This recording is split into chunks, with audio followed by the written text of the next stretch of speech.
Is your child struggling with behavior, focus? Well, guess what? It might be sleep deprivation in disguise.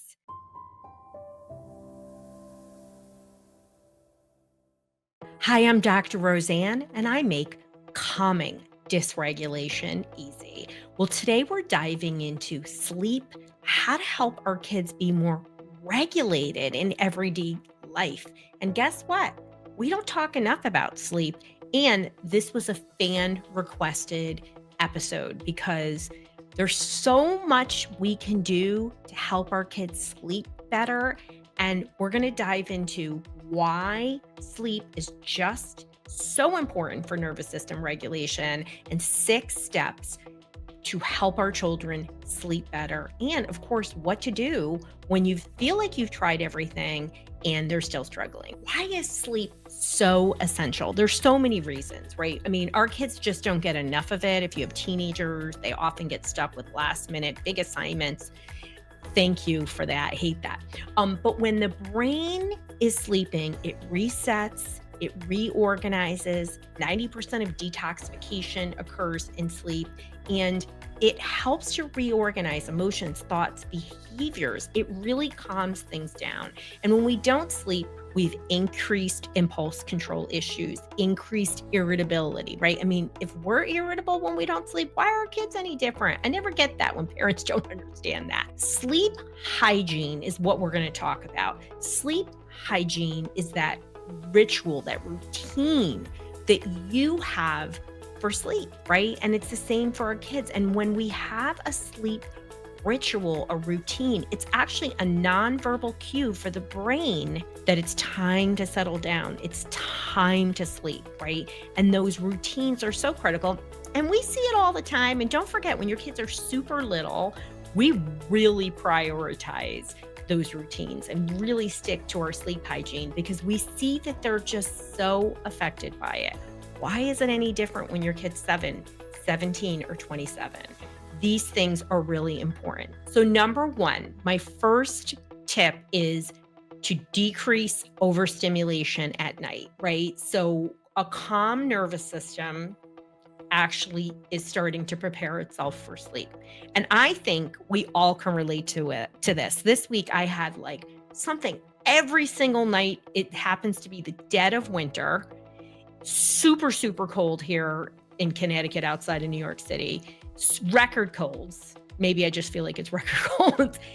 And every night I was like, my gosh, I don't have my routine, which is lights down, the bath. I snuck it in here and there, but couldn't be as long as I want. These are all my sleep hygiene rituals that cue my brain to get myself settled. So then, on the final night, I don't think I could even get to sleep till midnight, even though I was home at like 9:15.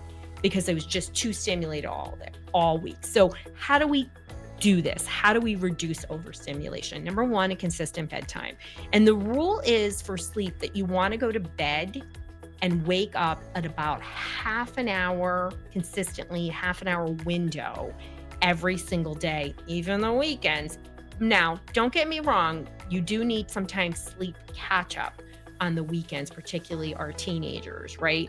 But you need some level of a routine and a sequence, right? And you want to avoid, when it comes to kids, do your best to avoid, overstimulating activities, right? Cheerleading late at night, all that stuff. I know it happens, but what routine can you do right after, right? So maybe you can't take your 1-hour bath like Dr. Roseann does, but you can put your feet in hot water for 10 minutes, right? While they're eating a snack, right? We'll talk about that. My number 2 strategy, I'm going to tell you, is really reducing that device dysregulation, right? Having screens before bed is like hitting the gas pedal when you're trying to park people, right? So they're like, well, my kid says it really helps them.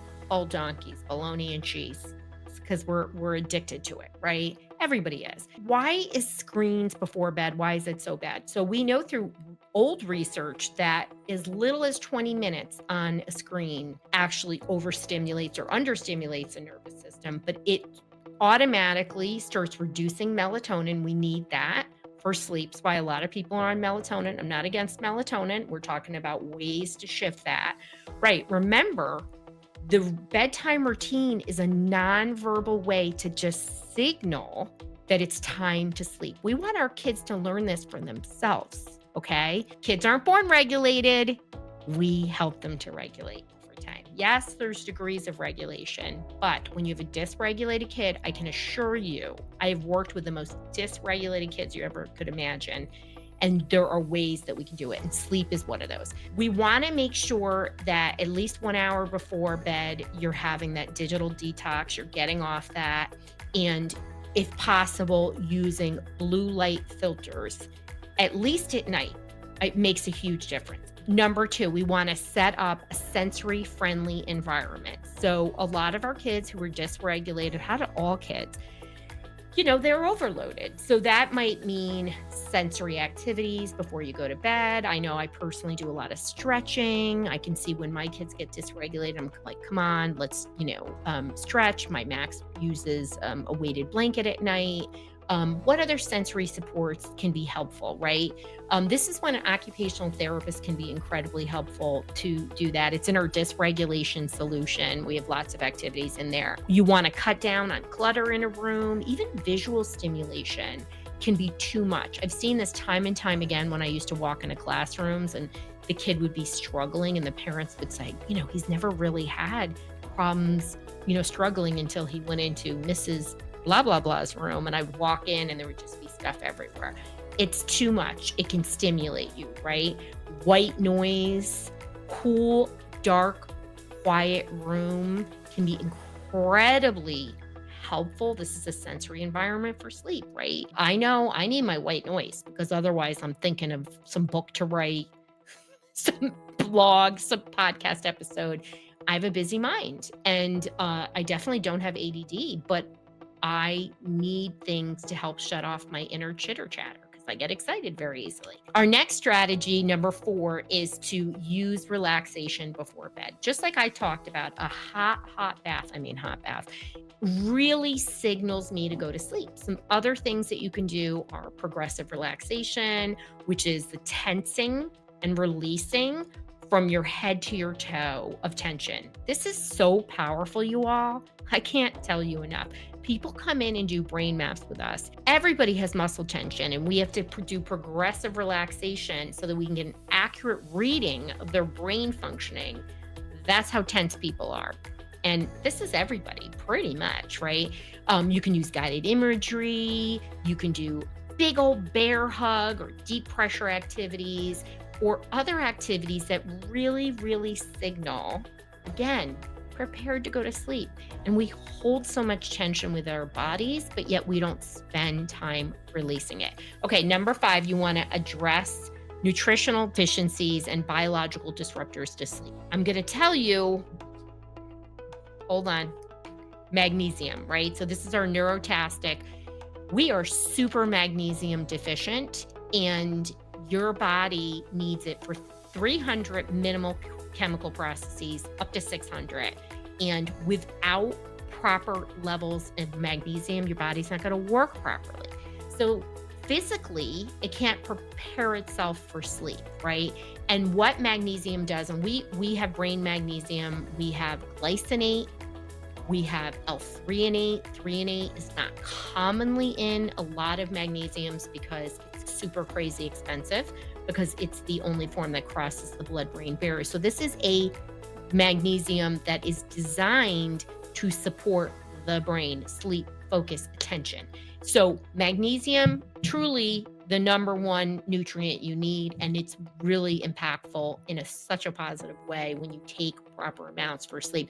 I recently was talking and doing a case review with somebody who, just came and had a case consultation and has a nonverbal, very impaired, autistic adult son. And she couldn't believe on a half a dose what happened with his sleep and behavior, right? Because the sleep is the key to regulation, right? It really is impactful, right? We want to do what we can to support that nervous system. Okay, we want to avoid sugar, we want to avoid carbs, and what you do want to have, my kids are so lucky, they're both like crazy skinny. They inherit the skinny genes from the Hodge side, and they eat a lot, like a lot. My mother used to say to me, "Do you think we should cut back on John Carlo's eating?"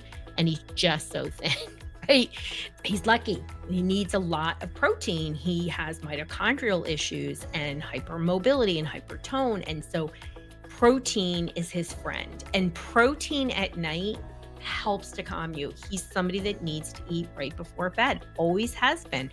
But you don't want to have stimulating carbs before bed or sugar. You want to, again, keep to your sleep hygiene. I'm hungry. So what's a fat? What's a protein that will help keep my blood sugar stable and not wake me up in the middle of the night? Carbs or energy. You don't want that at night. Really can mess with your sleep. The last one, number 6, is you want to teach self-regulation. So if you have a child of whatever age who wakes up, has frequent awakenings, right? You want to think about what we call a comfort plan, right? So explicitly teach your child, not when you're angry at 3 a.m. that they woke you up, but earlier. Like, here's the plan for when you wake up. You hug your bear. You turn on your this meditation app, right? And you can have it in the bathroom so they can still hear it, and it's got binaural beats or whatever it is. You want to teach them to wait for 5 minutes before they get you. And we never want to punish kids, but this is self-regulation. We want to really teach them you have the power to calm yourself with your own positive thoughts, with tools and techniques, with breath work, whatever works, right? Very, very helpful, right? To do that. And, it is best when kids wake up or you wake up to try to stay there to get yourself back to sleep, right? Because, the moment we get up, we're like, oh, went to the bathroom. Now I'm going to wake up 7 more times. So what do we do when we've done these 6 things with fidelity, people? 30 days or more, okay? Nope. No magic wand in any of these. As you can see, I've got my magic wand or here. We need consistency for the brain to develop this habit. Okay. It's not one and done. Yeah. My magnesium is going to help calm you down immediately. To what degree? Unique for everybody. Right. But what if we have chronic sleep issues, right? What are some of the reasons? Underlying clinical issue. Maybe you're prone to dysregulation or understimulation. Brains that are in the frequencies that are lower all the time, kids that are autistic, kids with ADHD, birth trauma, injuries, they tend to produce a lot of what we call delta brain waves. So that's a sleep brain wave, but they produce more of it during the day. And so the brain gets confused. It doesn't shift into sleep in the same way. So there could be some underlying clinical issues. One of the things that I don't talk enough about is that your child could have a breathing issue, right? There can be an obstruction in some way, shape, or form. We are putting braces on a lot of kids way too early, and that actually can create, orthodontists are going to hate me, that actually can create a breathing issue, right? We are not giving our kids enough foods that help them develop healthy mouths that help to structure the mouth, literally, and help us to breathe. We also can have enlarged with inflammation being so extreme right now. We can have enlarged adenoids and tonsils. Just know that if your child is snoring, that means they've got a breathing issue and you want to get help. And just know that implementing these strategies can help your child feel calm and regulated. They need sleep. And, when your child is dysregulated a lot, you want to always consider this. This is something that we look at. And if you want more help with your dysregulated kid or more of these kinds of strategies, that's what my work's all about. You can go to drroseann.com/help. And that's our solution matcher. It's going to guide you to the right solution for exactly where you're at, because it's hard to navigate this. So I hope that you're going to dive into 1, 2, 6 of these strategies and really implement a awesome sleep hygiene protocol and help your kid to regulate just through sleep.